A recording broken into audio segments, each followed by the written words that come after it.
All right, Shalom. I want to start off saying all praise and glory due to Yahweh, Bahashem, Yahushai, Bahashem, Rakakadash.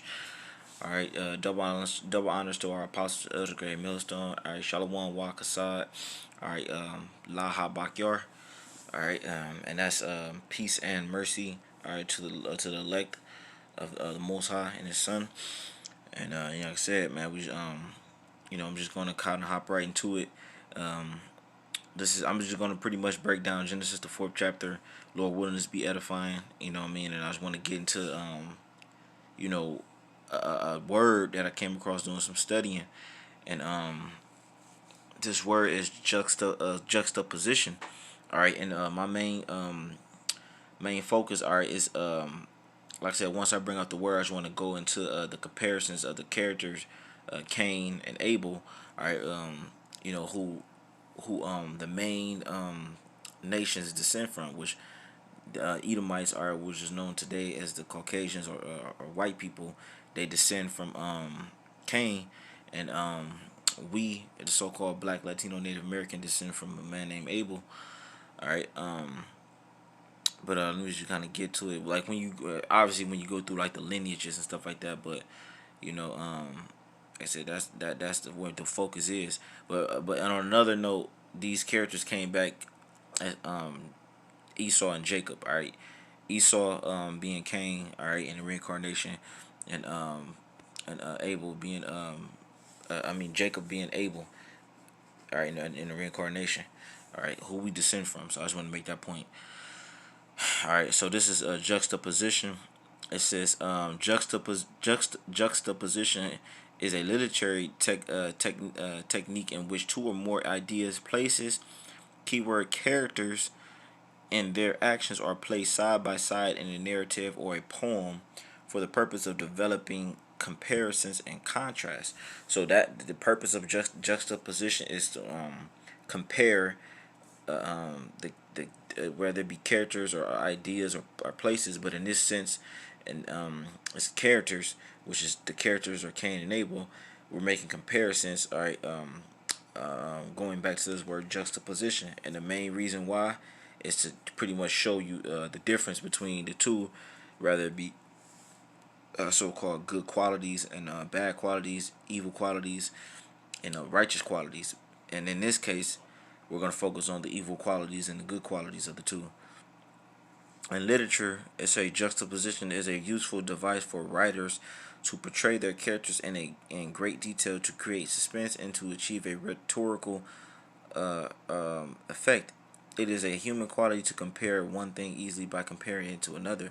Therefore, a writer can make readers sense goodness in a particular character by placing him or her side by side with a character that is predominantly evil. Consequently, goodness in one character is highlighted by evil in another character. It says juxtaposition is in this case is useful in the development of characters. All right, so as you can see, it went through it. It says going back right here. It says therefore a writer can make readers sense goodness in a particular character, and or when you read through the scriptures, you can sense and feel the righteousness from each character. All right, in this case, like I said, it's Abel, and you can feel the evil in Cain, and I'm gonna get some scriptures on it. All right, it says in a particular character by placing him or her side by side with the character that's predominantly evil. In this case, is Cain. So now that I got that out the way, juxtaposition, we're gonna do that exactly what I just said with the word just said. I'm gonna compare the two after we read the story. So this is Genesis 4 verse 1. And Adam knew Eve his wife, and she conceived and bare Cain, and said, I have gotten a man from Yahweh. And the word Cain, Quarion, means weapon, or thrusting weapon, or thrusting spear, or dagger. It says, and she again bare his brother Abel. All right, and Abel means transitory. All right, because look at the word transitory. Abel was here for a short period. All right, came on the scene after X amount of time. You know, he got killed. All right, or murdered, should I say, by his brother Cain.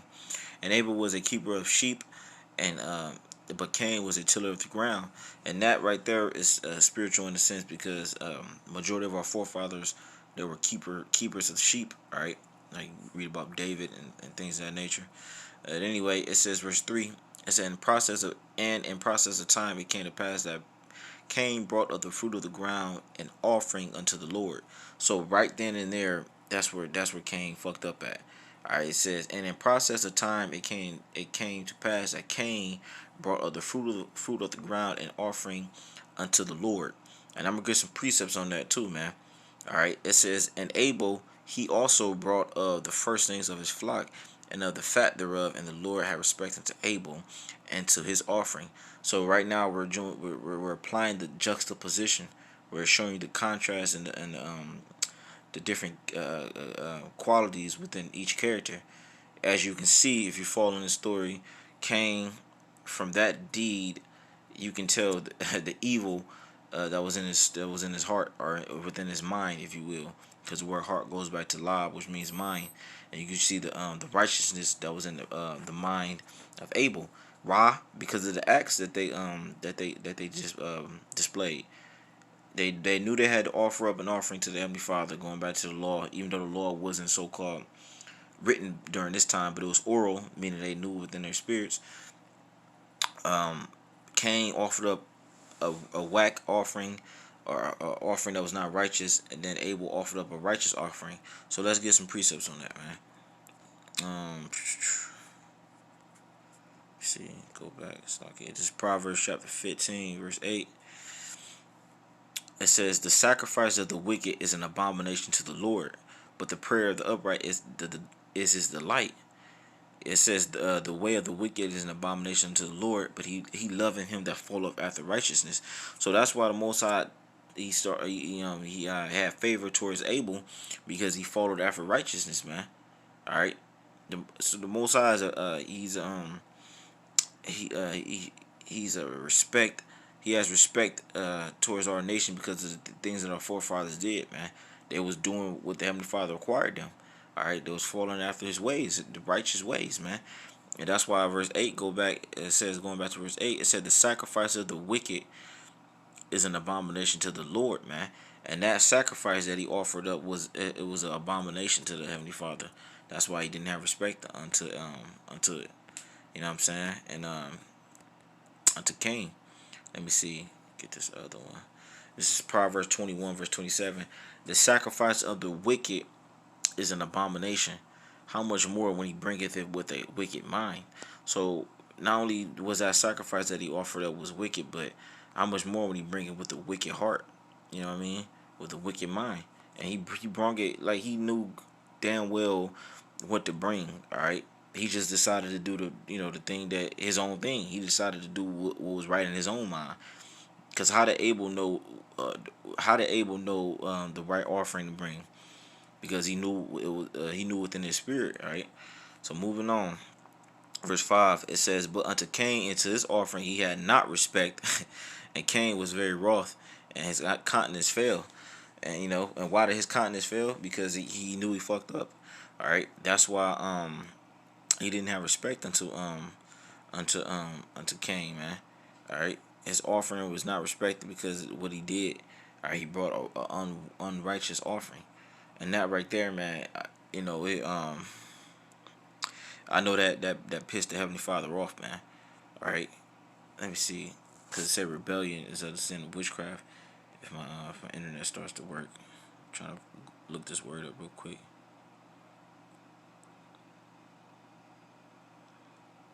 All right, it ain't working, but whatever. All right, I'm just continue on. It says verse 6, and the Lord said unto Cain, why art thou wroth? You know what I mean? And why is thy countenance fallen? All right, so he wanted the Most High. We wanted to know why was the countenance of Cain falling. All right, he clearly seen. You know what I mean? Like, look, you did wrong, and that's why reading the next verse is gonna follow up what I'm speaking about. But let me get this word real quick, man. What the fuck? It's Satan, man. All right, there we go.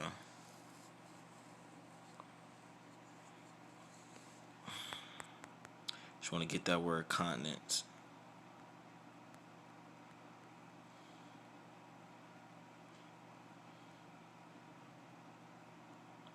Okay, because he says continence was falling. Panayim. All right. Let's see.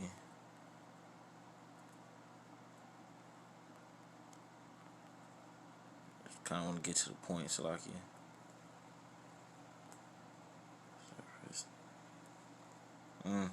Well, it doesn't really go into anything that I wanted, but let me just go back. Salaki, for that, I just wanted to read through that. This is verse 7. If thou doest well, shalt thou not be accepted, and if thou doest not well, sin lieth at the door, and unto thee shall be his desire, and thou shalt rule over him. And Cain talked with Abel his brother, and it came to pass when they were in the field that Cain rose up against Abel his brother and slew him. All right, so he killed him. All right, no, matter of fact, correct that he murdered him, because you can kill. All right, but it has to be by just cause. But when you murder, that's why we go to that word kill. All right, I want to say thou shalt not kill. It's actually talking about murder. So it says Ratazak, thou shalt not murder. All right, this is verse 10. It said, and he said, what hast thou done? The voice of thy brother's blood crieth unto me from the ground. It said, and now art thou cursed from the earth, which have opened her mouth to receive thy brother's blood from thy hand. So the Most High cursed him. All right, and that curse was eventually was gonna go into it. Verse 12: when thou tillest the ground, it shall not henceforth yield unto thee her strength. A fugitive and a vagabond shalt thou be in the earth. So these are all curses, and ultimately prophecies that was gonna befall Esau. I mean, well, Cain in his because Esau is Cain in reincarnation, but his that lineage, all right. There was gonna be prophecies that was gonna befall his lineage, man. All right, so not only was Cain a tiller of the ground, but when he went to till the ground, it wasn't gonna yield. It wasn't gonna yield forth the way it was supposed to, man. Because you look at the earth right now. What do you see, man? You see, shit fucked up. The fruits and the vegetables don't. They're not big. They're not as big as they used to. They don't taste the way they're really supposed to. So that's that curse playing out, man. You can clearly see that. And then say, a fugitive and a vagabond shall thou be in the earth. All right, that's why you saw wander from country to country, place to place, and trying to find a home, so to speak. Man, he's always taking people's territories, man. It said fugitive and a vagabond. All right, he's on the run. This is verse 13. And Cain said unto the Lord, my punishment is greater than I can bear. Behold, thou hast driven me out this day from the face of the earth, and from thy face shall I be hid, and I shall be a fugitive and a vagabond on the earth. And it shall come to pass that every one that findeth me shall slay me.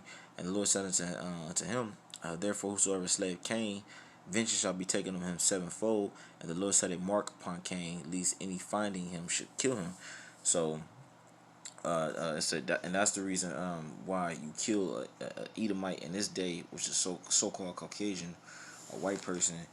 They you get you receive the ultimate penalty for that, rather be going to jail or getting shot down by the cops, because it said vengeance shall be taken on him sevenfold.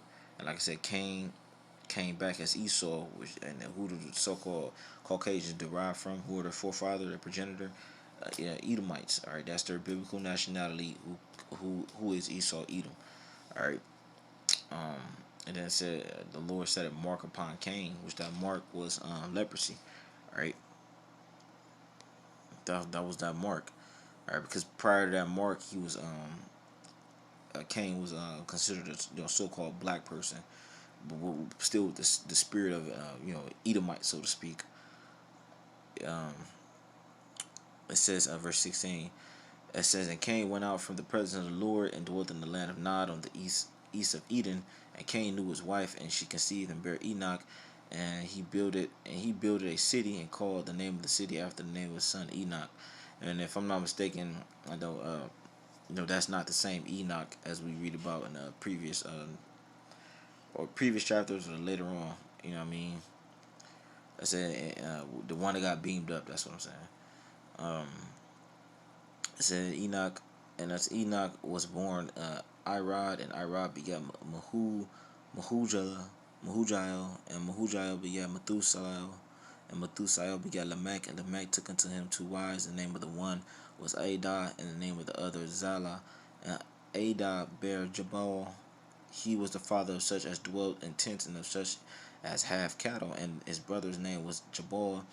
He was he was the father of all such as handled the harp and organ. And Zillah, she also bare Tubal Cain, an instructor of every artificer in brass and iron. And the sister of Tubal Cain was Naamah. So that's why Esau gets you know um Esau understands how to work and craft a lot of iron and brass, instruments and tools and things of that nature, because it say he's an instructor of every artificer. Tubal Cain, one of the forefathers. And an artificer is somebody that's very crafty with creating things. I said in Lamech, verse 23, and Lamech said unto his wives, Adah and Zillah, hear my voice, ye wives of Lamech, hearken unto my speech, for I have slain a man to my wounding, and a young man to my hurt. If Cain shall be avenged sevenfold, truly Lamech 70 and 70-fold. And Adam knew his wife again, and she bare a son, and called his name Seth. For Yahweh, I said for Yahweh, for Yahweh said, she have appointed me another seed instead of Abel, whom Cain slew. All right, so oh yeah, going back to that statement, I said, was really, we come from Seth, all right, what I mean, because Abel got slew or killed, what I mean, but they had Seth, and that lineage continued on. So to make that correction.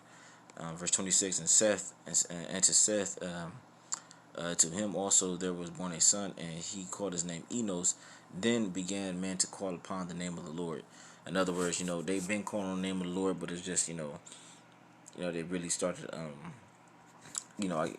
for lack of a better wording, they really started, you know, call on it harder, if you will.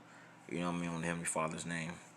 But with that, man, I pray this edifies. Want to give all praise and glory due to Yahweh, Ba'Shem, Yahweh Shai, Ba'Shem, Karkadash. Double honors to the Apostle Israel, Millstone, Shalom to the elect. And once again, it's like I just want to show you the contrast between the two. We highlighted the righteousness of Abel, and then we highlighted the wickedness of Cain. That with that juxtaposition. Shalom.